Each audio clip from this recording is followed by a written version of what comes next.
Hello mga kapalalang, welcome back to my channel again. Yes mga kapalalang, once a month na lang ako nag-upload ng video sa aking YouTube channel dahil napaka-busy ko na talaga ngayon sa Black App. Matagal ko na talaga gusto mag-start maging affiliate mga kapalalang, kaso wala talaga akong lakas ng loob. Ang feeling ko kasi dati, kapag nagpo-post ako ano yung mga binibili ko sa online, parang iniisip ko na iniisip ng iba ay nagmamayabang ako sa mga nabili ko. But eventually, after 2 years, na-realize ko talaga mga kapalalang na wala na akong pakialam kung anong sasabihin nila basta ako magtitinda ko. Dahil alam niyo mga kapalalang, sa totoo lang, kung sino pa yung close mo or yung pamilya mo, sila pa yung unang-unang hindi susuporta sa pangarap mo. Kaya naisip ko talaga mga kapalalang, why not ituloy ko tong pagiging affiliate ko at wala naman akong pakialam kung anong sasabihin nila, importante kumikita ako. Kahit naman hindi sila bumili sa mga ina-affiliate kong product, it's okay kasi nagsipag naman ako araw-araw para maraming taong bibili sa mga pinopromote kong product. In short, wala akong pake kasi wala naman silang ambag sa buhay ko.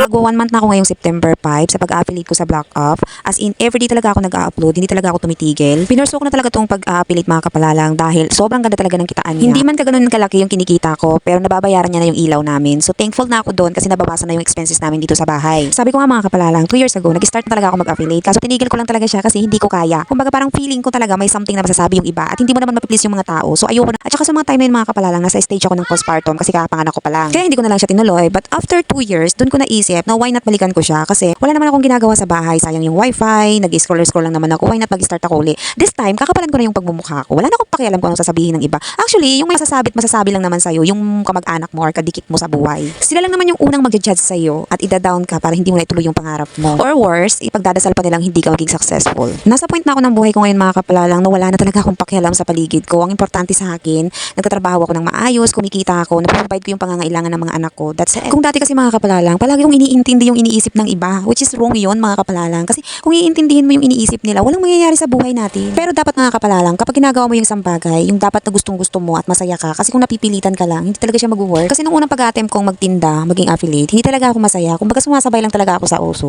But this time mga kapalalang, gustong-gusto ko na talaga siya. Parang nag-i-enjoy ako, masaya akong gawin to. Ang kinaganda lang talaga mga kapalalang kapag nag-affiliate ka, nakakuha kang mga free sample, minsan yung refundable, gumagastos man tayo, pero nababalik naman sa atin yung pera natin. Sa madaling salita, nagkakaroon tayo ng maraming gamit ng libre. Bigla tuloy ako napaisip mga kapalalang, kaya siguro hindi siya nag-work 2 years ago na nag-start ako mag-affiliate dahil hindi pa talaga siya para sa akin, hindi pa talaga physically ready yung katawan ko sa paggagawa ng mga video kasi nga nasa stage pa ako ng postpartum. But this time talaga mga kapalalang, bigla na lang siya, suddenly pumasok na lang talaga siya sa utak ko na why not mag-affiliate ako uli. Tapos pag-upload ko lang ng ilang video, bigla siya nag-boom. Ang trending niya agad. Nung nakita ko kasi mga kapalalang na nag-trending yung mga video na in-upload ko at saka maraming bumili, parang sinipagan ko na. Tsaka nagkaroon ako ng energy. Every morning pag gumigising ako, inuuna ko na nga gawin to kaysa sa magkape.